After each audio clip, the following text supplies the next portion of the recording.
ஆமா, ரயில்ல பயணம் செய்யும் போது அறிமுகம் இல்லாத நபர்கள்ட்ட எதையும் கொடுக்க வேண்டாம், எதையும் வாங்க வேண்டாம். அதே மாதிரி ஒரு எமர்ஜென்சி கால் பண்ணுற செல்ல கொடுக்கலாம் கேட்டா கொடுக்காதீங்க. அதெல்லாம் எடுத்துட்டு ஓடிடுவான்.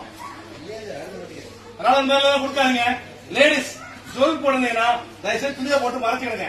காரணம், நீங்க ட்ரெயின் ஜன்னல் ஓரத்தில் உட்கார்ந்து இருப்பீங்க, ஜன்னல் ஓரத்துல படுத்திருப்பீங்க. அதனால ஈஸியா ஜன்னல கை விட்டு பிடிக்குவான். அது வண்டி ஓடுற வேகத்துக்கு வண்டி மூவான விற்பனை தான் படிப்பான். ஏன்னா அப்பதான் நீங்க இறங்கி வர முடியாது. அதே மாதிரி ட்ரெயின்ல அறிமுகம் இல்லாத நபர்கள்ட்ட டீ, காபி, கூல்ட்ரிங்க், தண்ணி, பிஸ்கட் இல்ல எனி தின்பண்டங்கள் எது கொடுத்தாலும் வாங்கி சாப்பிடுங்க. அதான் ஆபத்தானது.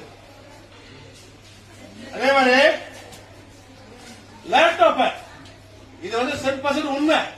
ரயில்வே ஸ்டேஷன்ல லேப்டாப் யூஸ் பண்ணீங்கன்னா தயவு செய்து மேல மாட்டி வைக்காதீங்க. ஏன்னா உங்களை வாட்ச் பண்ணுவோம். நான் நிறைய விஷயங்கள் நிறைய பார்த்திருக்கேன் அந்த மாதிரி. அதுக்காக சொல்றேன், லேப்டாப் ரயில்வே ஸ்டேஷன் யூஸ் பண்ணிட்டீங்கன்னா கையில வச்சுங்க, மடியில வச்சுங்க, தலையில வச்சுங்க. தயவு செய்து மாட்டி வைக்காதீங்க, அடிச்சுவோம்.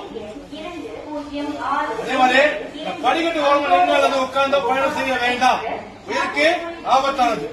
அதே மாதிரி லக்கேஜ் கூடுதல் கவுண்ட் பண்ணுங்க. 5 லக்கேஜ் 6 லக்கேஜ் ஏற்றும் போது கவுண்ட் பண்ணுங்க, இறக்கும் போது கவுண்ட் பண்ணுங்க. உங்க லக்கேஜ் மிஸ் ஆகாது.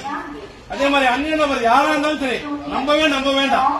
இதை கொஞ்சம் ஒபே பண்ணீங்கன்னா உங்க ஜேர்னி வந்து ஹாப்பியா இருக்கும். சரிங்களா? நன்றி, வணக்கம்.